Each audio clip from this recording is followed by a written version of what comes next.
Tout d'abord, bonjour. Merci pour l'invitation. Je suis heureuse de représenter CDMP, qui est une filiale du groupe Crédit du Maroc. Pour reprendre à votre question, c'est-à-dire CDMP, au jour du lancement, il a fait le choix d'être un établissement de paiement qui ne propose pas uniquement des solutions de paiement, qui accompagne nos commerçants dès le début. C'est-à-dire qu'on les accompagne pour comprendre leurs besoins d'investissement futur et leur proposer les solutions les plus adaptées. Donc notre rôle, c'est pas uniquement d'installer un TPE, c'est plutôt accompagner les commerçants dans leur évolution, dans leur activité. C'est pourquoi on a fait le choix et dès le premier jour, on a communiqué. Chaque commerçant qui est recruté par notre filiale, il a un gestionnaire qui est propre à ce client, qui l'accompagne et qui le conseille au quotidien.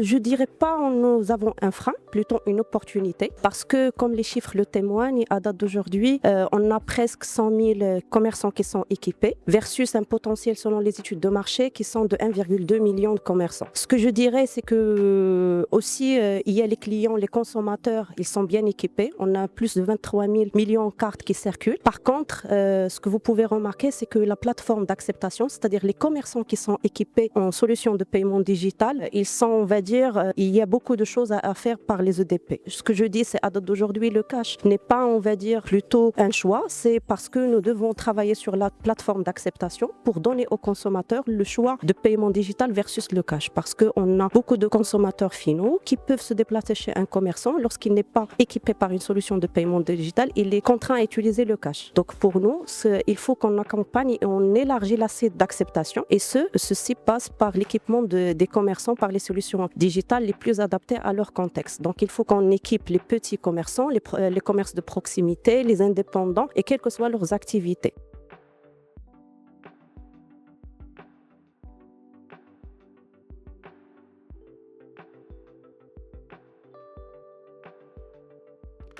Moi, en tout cas, lorsqu'on parle avec nos commerçants, quelle que soit leur nature, je ne parle pas de coût, je parle d'un investissement. Parce qu'un investissement qui se rentabilise, et d'ailleurs, on arrive à leur démontrer que c'est un investissement qui est très rentable dans le temps. Ce que je dis, c'est qu'à date d'aujourd'hui, le premier rôle qu'on doit accompagner nos commerçants, c'est d'expliquer le coût du cash qui est invisible. Parce que le premier réflexe, c'est que le commerçant, pour lui ou le consommateur, le cash, il est disponible, il n'a pas de coût. Or, il y a un coût qui est caché, le coût pour l'économie, le coût d'insécurité, les coûts d'informalité. La première des choses, c'est expliquer, vulgariser et simplifier le coût du cash. Et deuxième sujet, c'est que le paiement digital, il faut aussi l'expliquer l'opportunité pour nos commerçants qui accompagnent, qui peuvent capter plus de clients. Parce qu'un client qui rentre et qui a que sa carte sur lui, si le commerçant n'a pas de solution digitale, c'est une vente perdue. Donc il faut qu'on capitalise sur ceci, on lui explique clairement que c'est un investissement qui se rentabilise. Et deuxième chose, c'est qu'une opportunité importante pour que les établissements de paiement accompagnent les commerçants pour bien piloter leur activité. Parce qu'une activité qui roule qu'avec le cash, ils ne peuvent pas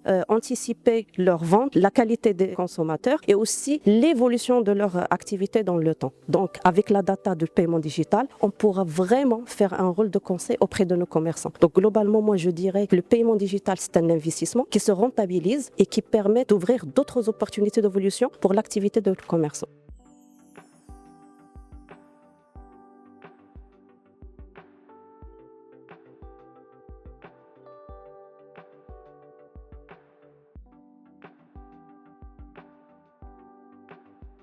Je dirais que les deux couvrent deux besoins différents. Parce que le sans contact, c'est une utilisation forte par le consommateur final, c'est-à-dire celui qui paye chez un commerçant. Il a déjà transformé le quotidien de nos clients consommateurs finaux parce que selon les derniers chiffres, c'est plus que 40% des paiements qui sont faits par les cartes sont en contactless. Donc ça veut dire que c'est une habitude qui a commencé à être installée et commence à prendre le terrain. Par contre, l'avenir pour moi, et lorsque je dis l'avenir dans le paiement, c'est un avenir très proche, c'est paiement instantané. Parce qu'il ne faut pas le nier, c'est que si on veut accompagner bien nos commerçants, quelle que soit leur taille et surtout les petits commerçants, il faut qu'on leur offre le paiement instantané. Parce que, encore une fois, c'est en lien avec la question précédente, le cash assure une disponibilité de trésorerie. Le paiement digital, s'il n'est pas instantané, il devient, on va dire, une charge supplémentaire chez nos commerçants parce qu'il pèse sur leur trésorerie. S'il n'a pas de paiement instantané, ça transforme en une charge sur sa trésorerie. Donc, le paiement instantané, c'est un vrai levier d'évolution pour nos commerçants et c'est ce que je vois dans le futur très proche.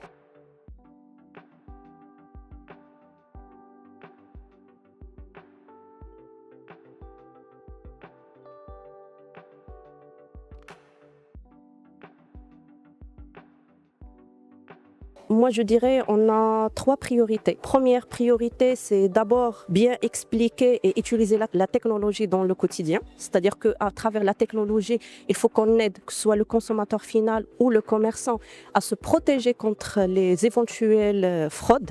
Donc, avec la technologie, on les aide à mieux détecter en temps réel et à anticiper les comportements anormaux. La deuxième priorité, c'est l'éducation, que ce soit du consommateur ou du commerçant, parce que en général, la technologie de la fraude prend du temps pour qu'elle soit installée.